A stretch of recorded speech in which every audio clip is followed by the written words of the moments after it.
The sky was clear, the air fresh, and at 10 a.m. I was in the garage, tweaking the wiring on my backup power system when the blaring alarm siren ripped through the air. I froze. It was the kind of sound you only hear in the movies, the kind that makes your heart race. I glanced at my phone, but there were no emergency alerts. A second later, I heard the unmistakable boom like thunder, but far more intense. My heart hammered in my chest. I ran outside. The entire street was without power. Every house was pitch black except mine. Then I saw it. A fire truck screeched by sirens blaring. As it turned the corner, I heard a voice behind me.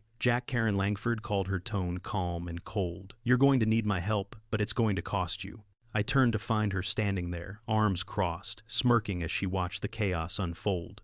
"What are you talking about?" I asked, the unease in my gut growing. "Oh, don't worry," she said, taking a step closer.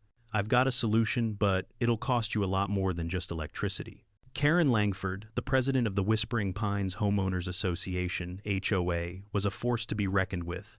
To the residents, she was a tyrant who ruled over every aspect of their lives. From enforcing rigid rules about the appearance of houses to imposing absurd regulations about the height of plants in people's gardens, she controlled it all. No one dared to challenge her. I first met Karen during one of the HOA meetings. I was new to the neighborhood, hoping for a peaceful, quiet life after selling my business. But as soon as I stepped into the room, I knew this place wasn't as peaceful as it seemed. Karen stood at the front of the room, her back straight, wearing that same smug look she always had when she was in charge. "Listen up, everyone," Karen announced, her voice cold and commanding. "We have a situation. The neighborhood power substation is in need of maintenance. It's a necessary upgrade, but it comes at a cost." She paused, her eyes scanning the room before landing on me. "We're raising the electricity rates for all residents effective immediately, including the hospital." I frowned, confused. "What do you mean? Why raise the rates for everyone?" Karen looked at me, her smile thin and calculating. "The hospital is a major consumer of power, and they need to pay their share. Besides, it's not just the hospital. Everyone's rates will go up to cover these costs." She leaned forward slightly, her voice lowering. "It's for the betterment of the community." I could feel the tension in the room rise. The people around me exchanged uncomfortable glances, but no one spoke up. It was clear that Karen had the entire HOA under her thumb. That's when I realized something else. Karen wasn't just interested in maintaining power. She had discovered a way to profit from it. As it turned out, Karen had found a way to sell electricity to the hospital and the residents at outrageous prices. She was now using the power outage as an opportunity to force them into paying her inflated rates. I could feel my blood pressure rise. This wasn't about maintenance. This was a power grab, a chance for Karen to make a fortune off the neighborhood's misery. The problem: if I didn't do something, the entire neighborhood, and worse, the hospital, would fall into Karen's hands. I had to act fast, but Karen had control over everything. The HOA, the neighborhood, and now apparently the electricity. I was stuck, but I wasn't going to let her win. The days following Karen's announcement were tense. Every morning I woke up to find a stack of letters on my doorstep, each one more threatening than the last. Notices from the HOA, warnings about code violations, and demands to pay for the necessary upgrades. It wasn't just me. Karen had ramped up the pressure on the entire neighborhood. It started with the phone calls. One day I answered the ringing phone to hear Karen's voice on the other end, smooth and self-assured. "Jack, I hope you're aware that your current electricity usage is excessive," she said, her tone sugar-sweet. "As per our new agreement, you need to adjust your consumption to fit within the guidelines. If not, you'll be charged extra, just like everyone else." I barely kept my cool. "What do you mean? We didn't agree to any of this, Karen. You're trying to force everyone to buy your overpriced electricity." "Oh, Jack, don't be naive," she replied, cutting me off. "You'll have to do what's necessary. I'm just looking out for the community." The calls didn't stop. They came daily, sometimes several times a day, each time with a new reminder of how much I owed for the so-called upgrades. The final straw was when she showed up unannounced at my door. Standing there as if she owned the whole block, she handed me another letter, this one marked in bold red letters, "Final Warning." "You're not the only one in the neighborhood facing difficulties, Jack," she said, her voice dripping with faux sympathy. "But if you continue to ignore the community's needs, there will be consequences." That night I received a call from my friend Dr. Evans from Jude's Hospital. Her voice was strained, desperate. "We're in serious trouble. The backup generators are running low, and we can't afford to keep them going much longer. The patients, they're at risk," she said, her words clipped. I could hear the urgency in her voice. I knew I couldn't sit back anymore. Karen was pushing too far, and now the stakes were higher than ever. The hospital was at the mercy of Karen's greed, and if I didn't act fast, lives would be lost. But how could I get around Karen's control over everything? She had the HOA in her pocket, and she'd already proven she could get away with anything. But I couldn't let that stop me. I had to find a way to help without playing by Karen's rules. A few days after Karen's warning, I couldn't shake the feeling that something was wrong. She wasn't just sending threatening letters anymore. She was stepping into dangerous territory. I got the first hint when, without any notice, Karen sent out an official email to the entire neighborhood. Dear residents, in light of the recent power outage and the ongoing issues with our local substation, I will be conducting a thorough inspection of the electrical systems within the neighborhood to ensure safety and compliance with the new power usage regulations. Your cooperation is required. Please expect a visit from the HOA team. Regards, Karen Langford, President, Whispering Pines HOA. The email felt like an ultimatum, a clear signal that Karen wasn't just meddling with our electricity. She was trying to take control of it. As if that wasn't enough, she followed up with door-to-door visits. One by one, she knocked on doors, forcing homeowners to give access to their electrical systems. There was no more subtlety. This was her grabbing hold of every inch of power she could. Meanwhile, I was running out of time. The hospital was barely holding on. Dr. Evans called again, sounding more frantic than before. The backup generators can't last much longer, Jack. The ventilators are shutting down. The ICU is at risk. You need to do something, anything. I couldn't sit idly by while Karen was tightening her grip on everything. I knew I had one chance to stop her, to keep the hospital running. But I couldn't fight her with just words or legal threats. I had to fight fire with fire. I started working in secret, sneaking into my garage at night to set up a backup power system that could be a lifeline for Street Judes.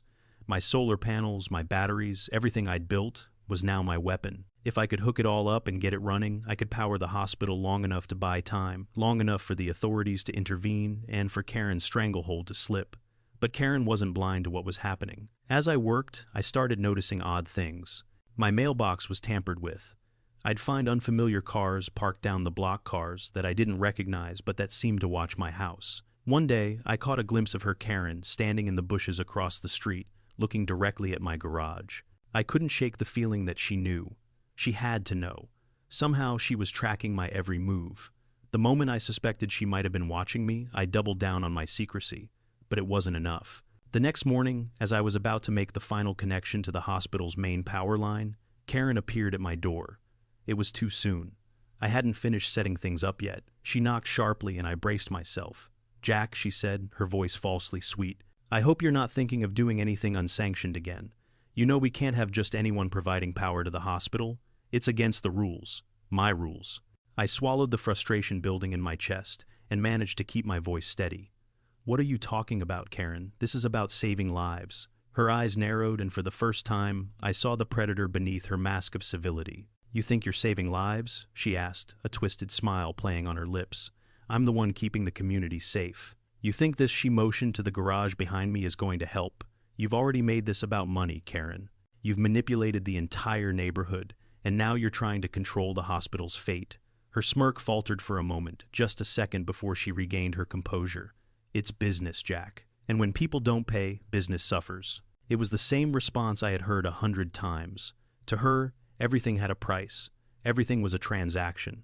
Before I could respond, she glanced down at the floor, her eyes catching a glint of something behind me.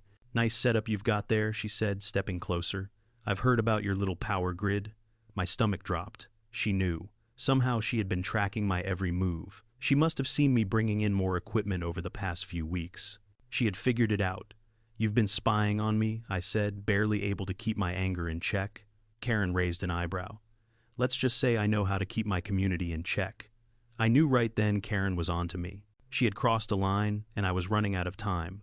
If I didn't finish the setup soon, if I didn't act fast, Karen would make sure my efforts were stopped before they could even begin. It was a typical morning. The sun was shining through my garage windows, casting long shadows over the tools and equipment I'd been working on. I had just finished the final wiring and was getting ready to run some test circuits when the entire block went silent. The hum of my backup systems, the faint buzz of the refrigerator, everything stopped. I frowned, looking at my phone, and saw the usual power outage alerts. But this time, it felt different. I rushed to the window and saw a plume of thick, dark smoke rising from the far end of the neighborhood. It was unmistakable. The power substation had exploded. Without thinking, I sprinted outside. The scene unfolding before me was pure chaos. People were pouring out of their homes, frantic, confused. Some residents were standing on their lawns, staring at the blackened sky, while others were pacing in front of their homes, yelling into their phones.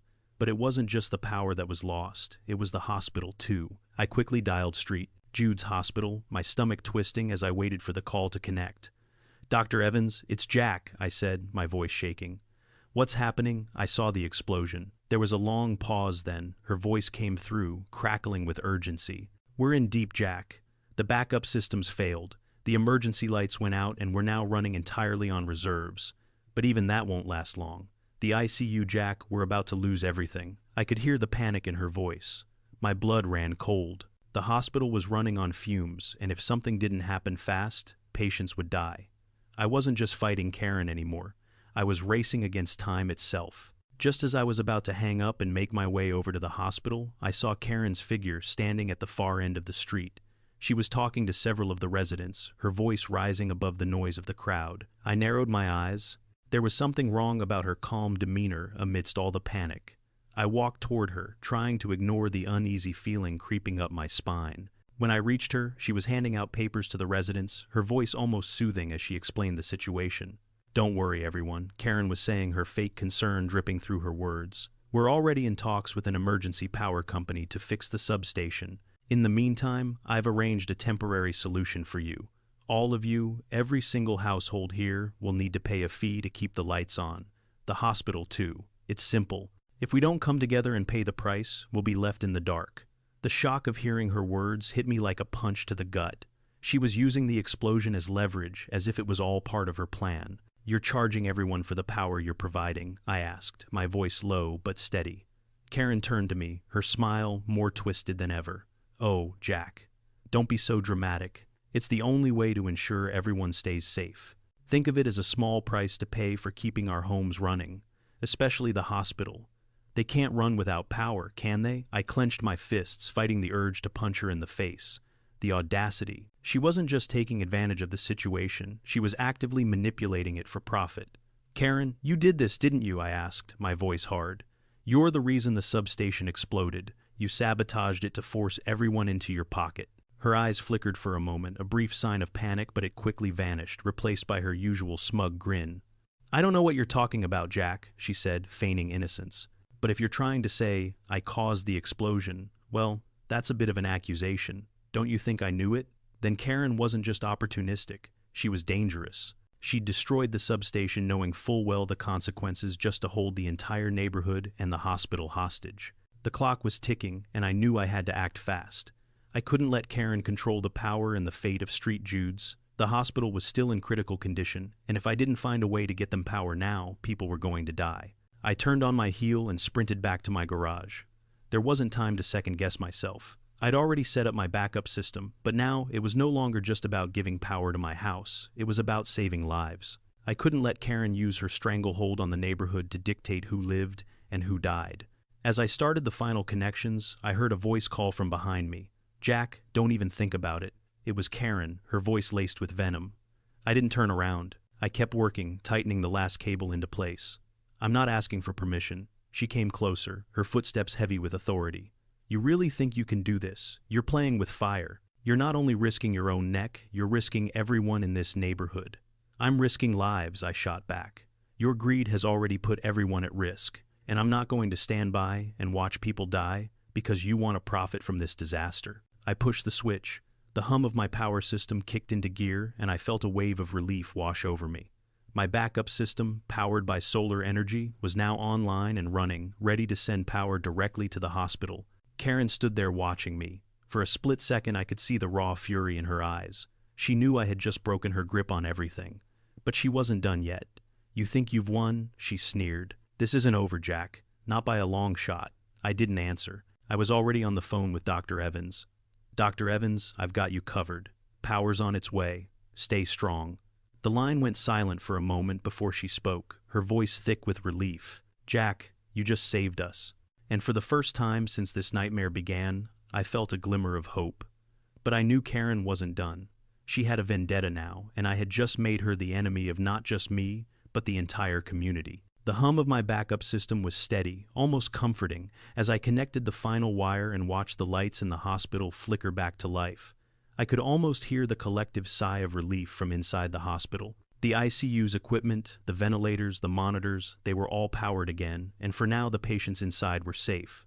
But as I turned to walk back into the garage, the unmistakable sound of sirens blared in the distance. I froze. My stomach dropped. The flashing red and blue lights cut through the haze of my thoughts as a police cruiser screeched to a halt at the end of my driveway. I didn't need to look. Karen had called them. She was playing her hand, and now I was in her sights. 2 officers stepped out of the car. One was older, his face weathered with years of service. His name tag read Miller. The other, younger and straighter-backed, was a cop who looked like he took his job a little too seriously. His name tag said Sanchez. They approached slowly, and I could see Karen standing by her own car, arms crossed, looking far too pleased with herself. "Jack Henderson," Officer Miller asked, his voice calm but firm. "That's me," I said, trying to remain calm. But a knot was already forming in my stomach. "We've received some reports of unauthorized electrical work in the area," Miller said, his eyes scanning my garage and the setup I'd carefully crafted over the past few weeks. "We're going to need to ask you some questions." I didn't miss the way Karen's eyes gleamed from the sidelines. She'd already been talking to them, filling their heads with whatever nonsense she had planned. The game was on. "Look, I didn't do anything illegal," I said, trying to keep my voice steady. "I'm just trying to help the hospital. They're in danger, and their backup power systems failed. I'm not trying to cause problems. I'm trying to save lives." "Save lives," Officer Sanchez said, his voice dripping with skepticism. "So, you just decided to hook up your personal power grid to the hospital without permission? Is that what you're telling me?" I swallowed hard. "Yes." The substation exploded. The hospital was out of power. What else was I supposed to do? People were going to die if I didn't step in. I turned to Karen, who was standing at the edge of the driveway, arms folded, and watching me with an expression of feigned concern. "Karen, you know the situation. You know the hospital needed power. This wasn't about anything other than saving lives." Karen's gaze never wavered. She was enjoying this, and she wasn't going to make it easy. "You think you're a hero, Jack?" she sneered, her voice dripping with disdain. "You're nothing but a criminal breaking into the grid, tampering with public systems. You could have made everything worse. You don't even know what you're doing." I bit my tongue. Karen was twisting everything, painting me as the villain. I couldn't let her get away with it.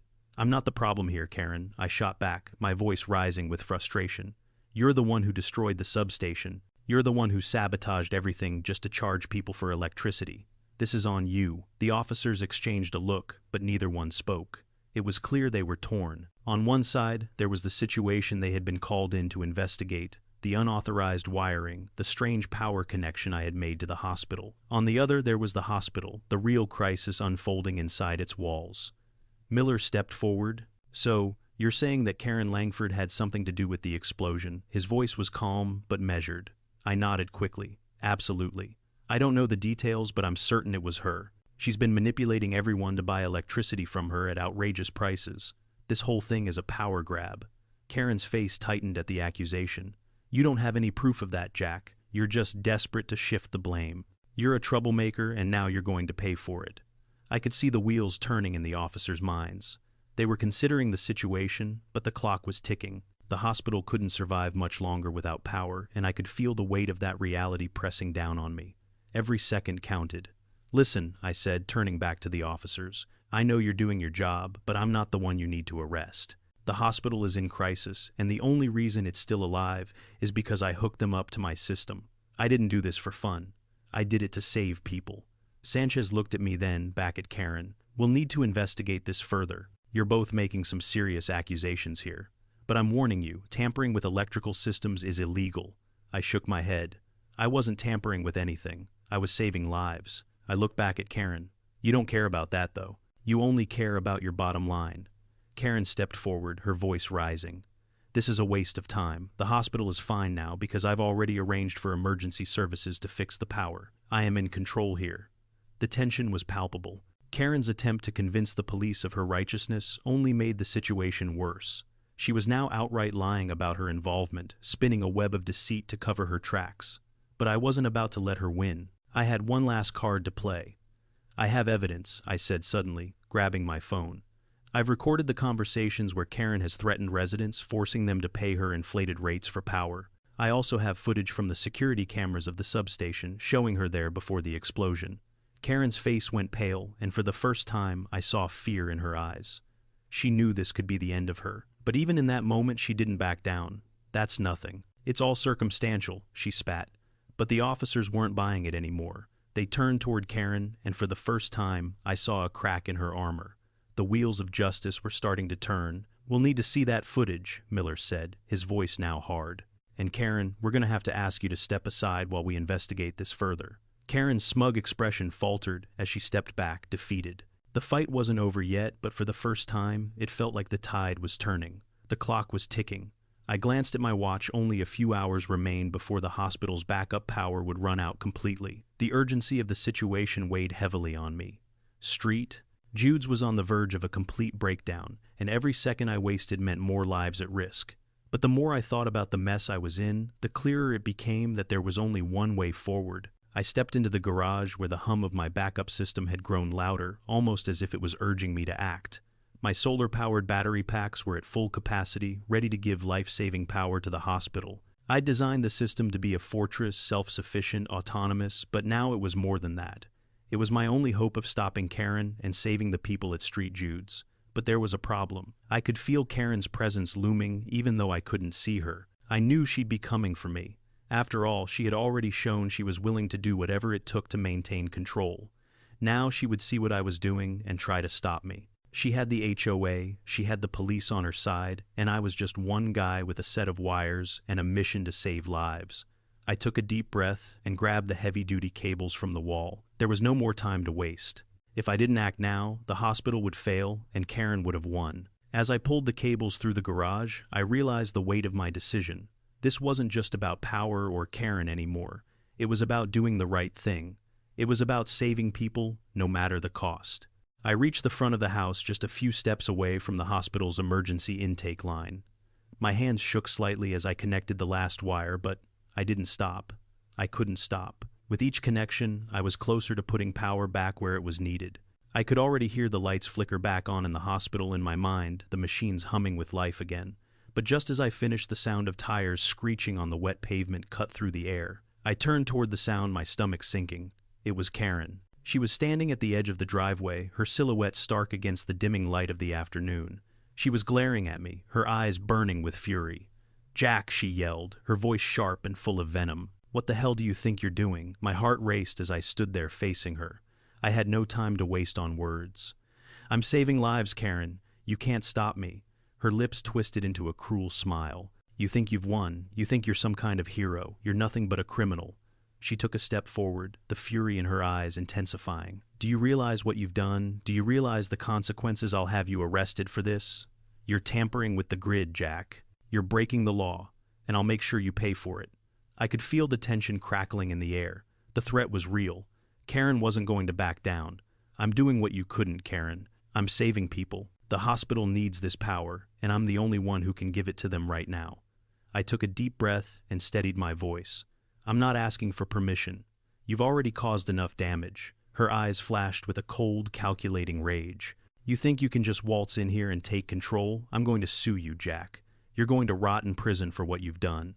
"I'm not afraid of you, Karen," I said, standing tall. "I'm doing what's right, and you're not going to stop me." I glanced at the hospital in the distance, knowing every second counted. But Karen wasn't done yet. "I'll make sure the police know about this," she continued, her voice dripping with venom. "You'll be lucky if you're not locked up before sunrise." I didn't flinch. I'd seen her type before, people who only cared about power and control. But I wasn't going to let her stop me. Not now. Not when lives were at stake. Just then, I heard the unmistakable sound of sirens approaching again, louder this time. Karen had done it. She had called the cops. I could already feel the weight of the law coming down on me. But it didn't matter. I couldn't stop now. I turned and sprinted toward the intake line, pulling the lever to connect my system to the hospital's grid. The power flowed, and for the first time in hours, I felt a rush of relief. The lights flickered in the hospital, the machines powered up, and I could hear the distant hum of life-saving equipment springing back to life. But as I looked back over my shoulder, I saw the police cars coming to a screeching halt at the edge of the driveway. I had only minutes. Karen was right behind them, her arms flailing as she shouted at the officers. He's the one who's sabotaging everything." I didn't have time to explain. I had no more time for words. The The hospital had power now, but I didn't know how long I'd have before the authorities showed up, or how much longer I could hold off Karen's attack. Would the police arrest me before the hospital could stabilize? Could I protect the lives of those inside while Karen tried to tear down everything I'd worked for? I had crossed the line. There was no turning back now. The air in the hospital was thick with tension as I made my way through the emergency room. The beeping of machines, the rush of footsteps, and the murmur of voices all faded into a dull roar in my ears. My heart pounded in my chest, but I kept my eyes fixed ahead. There was no turning back now. I had just activated the backup system, pumping my solar power directly into the hospital's grid, ensuring the ICU could stay up and running. The lights were flickering back on the machines, coming to life one by one. People were no longer dying from lack of power. They had a chance. But then, I heard the sharp click of heels against the tile floor. I didn't need to look up to know who it was. Karen's voice, cold and venomous, cut through the chaos of the emergency room. "You think you're a hero, Jack?" she shouted, her words laced with disgust. "You think you can just waltz in here and save the day?" I turned, slowly meeting her gaze. There she stood, Karen Langford, in all her self-righteousness, eyes filled with a toxic mix of anger and entitlement. She had followed me here, and now she was trying to pull the rug out from under me. "You need to stop this right now," Karen demanded, taking a step forward, her eyes narrowing. "You're causing more problems than you're solving. This is illegal. You're tampering with critical systems. You have no idea what you're doing." "I know exactly what I'm doing," I shot back, my voice steady. "I'm saving lives, something you seem to be forgetting in your greed." She flinched slightly at my words, but her bravado returned almost immediately. "I don't care about your justifications," she snapped. "This is about control, Jack. You don't get to just take over the hospital's power grid. Do you have any idea what you're putting at risk? Do you—" "I'm not the one who's been risking lives," I said, my voice barely above a growl. "You sabotaged the substation, Karen. You've been holding the entire neighborhood and the hospital hostage for weeks." The tension in the room was palpable. Every nurse, every doctor, every patient in the ER had stopped what they were doing to watch us. I could feel the weight of their eyes on me, on both of us. Some of the doctors looked tense, others incredulous, while the nurses exchanged worried glances. Karen wasn't backing down. "You have no proof of that, Jack. No one believes you. All they see is a man trying to break into systems that don't belong to him, causing more damage than good." Before I could respond, a voice came from the door. It was Dr. Evans rushing into the room, her scrubs drenched in sweat. She barely looked at Karen as she walked past, her focus solely on me. "Jack," she said, her voice urgent but relieved, "the power's back up. The machines are running, the ICU is stable for now. We can keep the critical care units going." She turned to the nurses. "Make sure the ventilators and life supports stay connected. This is working." For the first time, I saw Karen falter. The facade of control slipped from her face for just a moment.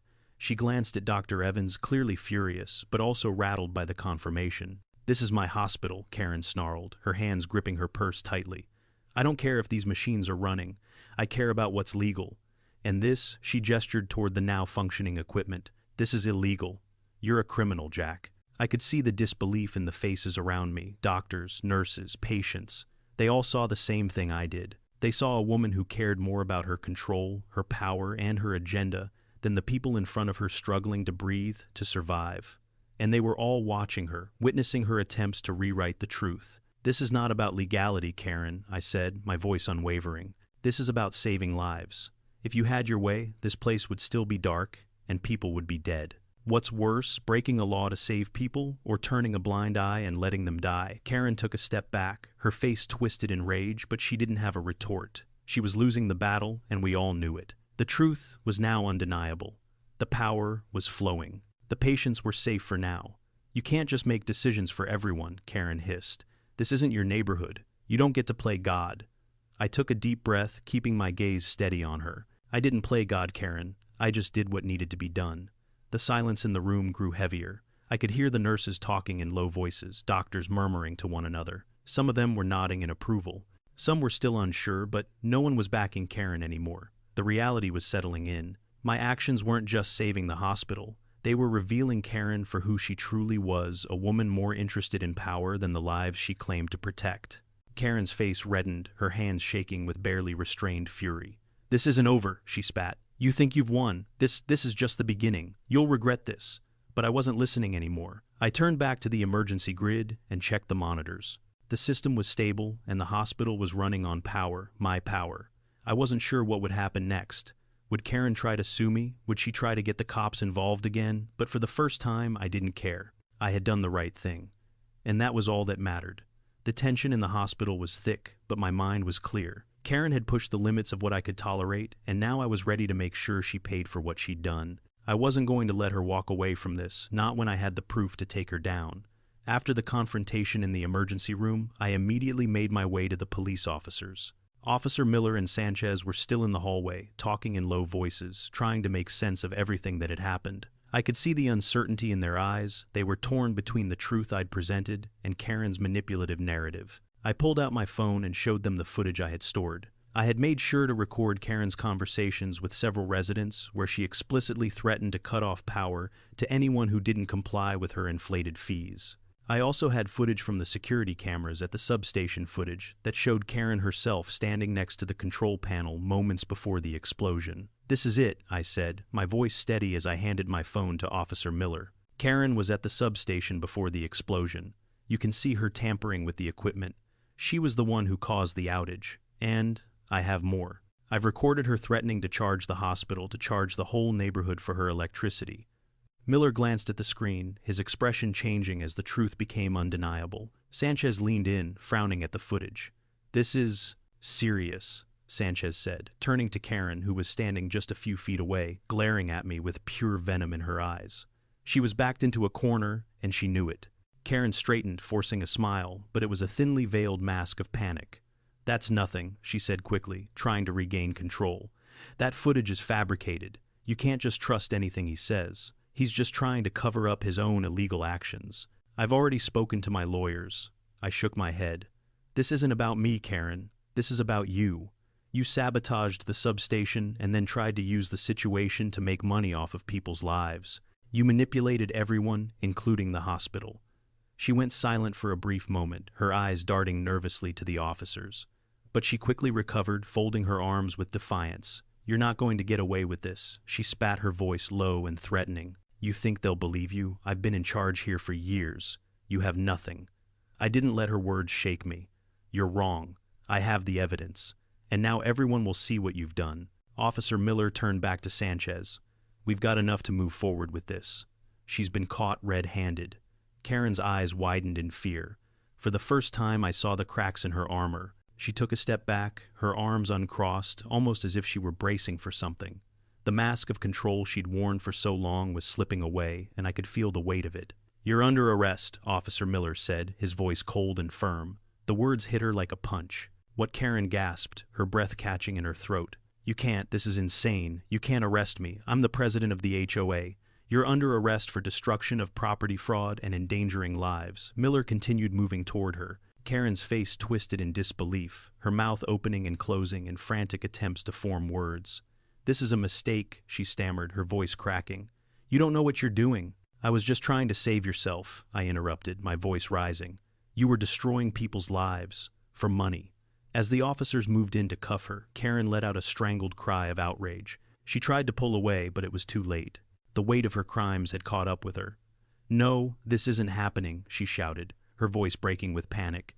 "I didn't do it. You have no proof." But it was too late for her to backpedal. The evidence was irrefutable. As she was led out of the hospital, her eyes locked on mine, filled with hatred and disbelief. But I wasn't done yet. I hadn't saved the hospital. I hadn't saved the neighborhood. I had just taken the first step. The scene unfolded slowly, like something out of a movie, a climax where everything that had been building came to a head. The front door of the hospital opened, and Karen Langford was marched out, her hands cuffed behind her back. She wasn't walking with the same cocky stride that had once made her feel untouchable. Now she was hunched over, defeated eyes darting between the officers who escorted her and the small crowd of hospital staff and residents that had gathered just outside. I stood on the periphery, my heart still pounding from the events that had led up to this moment. The lights were on in the hospital. The ICU was functional, and for the first time in what felt like forever, the residents of Whispering Pines were no longer at Karen's mercy. I could see them now, watching from their porches, peering from behind windows. Their gazes flicked between Karen and me, and as the officers led her away, I noticed something shift. Whispers spread through the crowd and eyes turned toward me. The tension that had built over the past few weeks was suddenly palpable, but this time it wasn't fear that filled the air, it was something else. It was respect. "Jack! Jack, you did it!" someone shouted from across the street. It was Dave, the neighbor, whose electric bill had been steadily rising for months, always complaining but never taking action. His words cut through the silence, and suddenly, other neighbors began stepping forward, murmuring their gratitude. They began clapping tentatively at first, then louder as more voices joined in. "I can't believe she's gone," another neighbor, Mrs. Caldwell, muttered from her porch, her arms crossed as if she had just witnessed something deeply personal. "You really saved us, Jack." I looked around, taking it all in. The people who had once silently suffered under Karen's thumb were now free. The weight of the neighborhood's relief hit me all at once. Karen was still in the officer's grip, but she hadn't stopped struggling. "You can't do this. You can't take me like this. I own this neighborhood," she yelled, her voice rising in desperation. Her fury echoed down the street, but her words fell on deaf ears. The crowd wasn't listening to her anymore. The officers pushed her into the back of the squad car, and for a moment everything seemed to stop. Karen's face was a mixture of rage and disbelief. As she slammed her fists against the car window, her voice muffled now by the closing door. "I will make sure you all pay for this," she shouted, her words trailing off as the car drove away, disappearing around the corner. The tension that had gripped Whispering Pines for so long began to dissipate like the last remnants of a storm clearing from the sky. The residents gathered, exchanging cautious smiles, talking in hushed tones about what had just happened. But one thing was clear, everything had changed. I felt a hand on my shoulder and turned to see Dr. Evans standing beside me, her face no longer strained with panic. There was a soft smile on her lips, a look of quiet gratitude. "You did it, Jack," she said, her voice calm but full of emotion. "You saved this hospital. You saved us." But before I could respond, another voice broke through the murmur of the crowd. "You're the one who did this, Dave," the neighbor said, stepping up beside me. "The one who stopped Karen. If it wasn't for you—" "I didn't do this alone," I interrupted, shaking my head. "It was all of us coming together." Dave's face softened, and for the first time I saw him in a new light. "Well, I don't know about all that," he said with a grin. "But damn, man, you came through. We owe you everything." The crowd around us had grown, and I could feel the weight of their eyes on me. This wasn't just about Karen anymore. This was about the community seeing that it didn't have to live in fear. They didn't have to bend to the whims of someone who used their power to manipulate and control. They could stand up. But the most significant thing I realized, as I looked out at the faces of the people who had been trapped in Karen's grip for so long, was how deeply we had been changed by this. The neighborhood had been shaken, yes, but it had also been awakened. I had stood up to injustice, to greed, to the very thing that had made this place feel suffocating. And now there was something different in the air, a sense of possibility. The kind of possibility that came with standing together, with breaking free from the chains that had held us all down for so long. "Thanks, Jack," Mrs. Caldwell said, her voice a little unsteady. "We thought we couldn't get out from under her, but you made sure we didn't have to." I nodded, a lump rising in my throat. This was more than just about power grids or illegal substation sabotage. This was about reclaiming the neighborhood, reclaiming our lives. As I stood there watching Karen's arrest and hearing the voices of my neighbors, I realized something. This wasn't the end. It was just the beginning of a new chapter for Whispering Pines. The days following Karen's arrest were strange, almost surreal. Whispering Pines, a place that had once been a battleground for petty disputes and HOA tyranny, now felt like a community reborn. People began to emerge from their homes, faces softening with relief, stepping outside to speak to one another. It wasn't just about the power being restored anymore, it was about something more profound. It was about the realization that they could stand up together against the forces that had controlled them for so long. Neighbors who had once whispered behind closed doors now stopped by to thank me. Mrs. Caldwell, who had always been the most vocal about HOA rules, came over one evening, a tray of cookies in hand.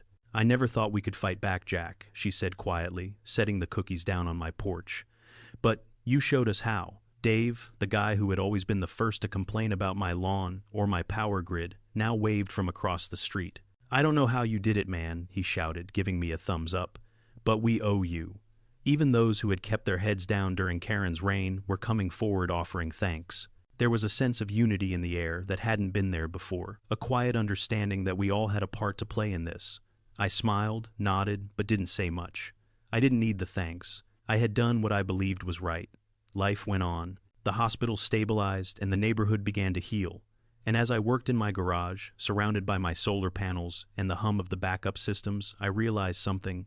I wasn't fighting alone anymore. Whispering Pines had found its voice, and I was a part of something bigger than myself.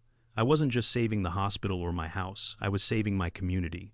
And in doing so, I had found my place in it. Karen's downfall wasn't just personal, it was systemic. The district attorney filed charges against her for destruction of public property fraud and endangerment of lives. The evidence was overwhelming, and with the footage I'd provided, there was no escaping the truth. She was convicted of sabotaging the substation, and her attempt to monopolize the power supply was finally exposed. Her once iron grip on Whispering Pines crumbled in the face of the law. But the legal consequences weren't confined to Karen alone. The town council, in the wake of the scandal, began to overhaul the way the HOA operated, particularly concerning the regulations surrounding utilities. It was clear that Karen had exploited the system for too long, and the community was no longer willing to let that slide. As for me, the legal system saw my actions for what they were, an attempt to save lives. The prosecutor's office, after reviewing everything, cleared me of any wrongdoing. They even commended my initiative in helping the hospital. I wasn't charged, and instead of being treated like a criminal, I became something of a local hero. With the legal weight off my shoulders, the neighborhood began to stabilize.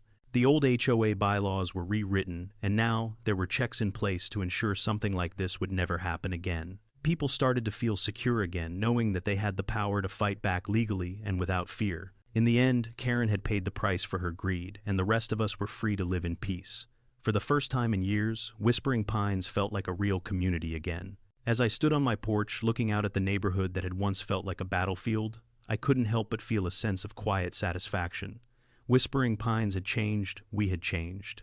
The oppressive weight that Karen had imposed on us for so long was finally gone, and in its place was something stronger: unity. People had found their voice, and together, we had stood up to the injustices that had plagued us for years.